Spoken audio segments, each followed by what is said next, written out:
going on, everybody? Welcome back to another video here on the channel. Hope you're doing well. Today we're going to be talking about Tyson, aka the guy that everybody's talking about because he wants to be a girl or something. Now, I'll preface this video just by saying this, as I do with every video that has something to do with this topic. I'm not homophobic, I'm not transphobic, although if you think I am, I couldn't give less of a fuck. One of my main issues with this situation is when people talk about it, and they'll talk about how Mr. Beast's fan base is transphobic and homophobic because of some of the stuff that people are saying online about Chris. I'm not gonna lie, bro, like that's a pretty weird thing to say. It's pretty crazy how people just make open generalizations about a group of people. Like, dog, it's 2023. I'm pretty sure we're supposed to be past that by now. So for those of you who don't know, Chris is now on HRT, or he has been for some time now. And he started dressing really feminine and, you know, wearing his hair long and painting his nails and styling them and stuff like that. You know, stuff that girls do. Now, look, I'm not here to tell anybody how to live their life. You can do whatever you want. I don't care. I will say, however, like, and you know, this might sound a little bit harsh, but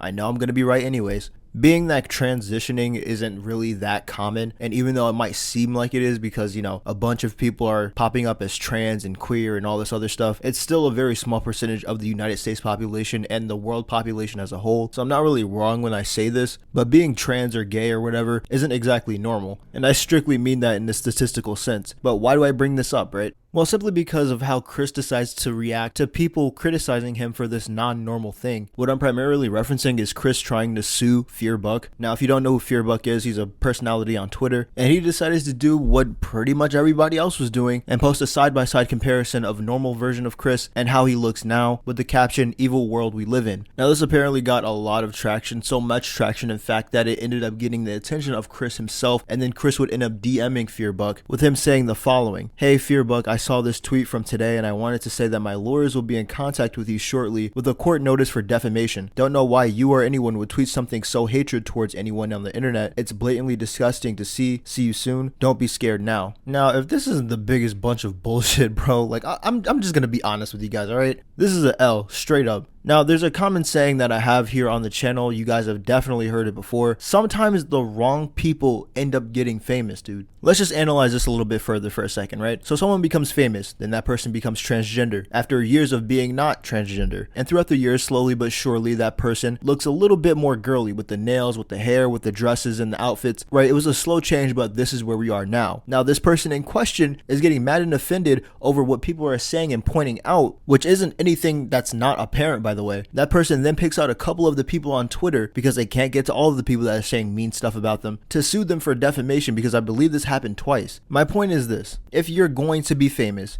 if you're going to be in the spotlight at all, and you're going against the norm, okay, you're going against the status quo essentially, why aren't you thick-skinned enough to not show how angry and mad you are? Like, do you think that this is going to stop people from talking about you? Do you think that this shows some form of dominance or something, that, oh, don't fuck with me or I'm going to sue you for defamation? That's not how that happens, alright? I think pretty much everybody knows this, or should know this. The best way to deal with that sort of stuff is to just ignore it and not respond. And if you are going to respond, make it funny, at least. Just come back with a joke or something, because you suing somebody over something that they pointed out is obvious. It just makes you look like a bitch, dude. And on top of that, after the whole situation, Fearbuck's account got suspended, although recently he did get it back. To be honest, I just really don't like when people abuse their power. It's kind of fucking disgusting. But yeah, that's all I gotta say about it. If you guys did enjoy the video, hit the like button. If you want more content similar to this, hit that subscribe button. I'll see you guys in the next one. Peace.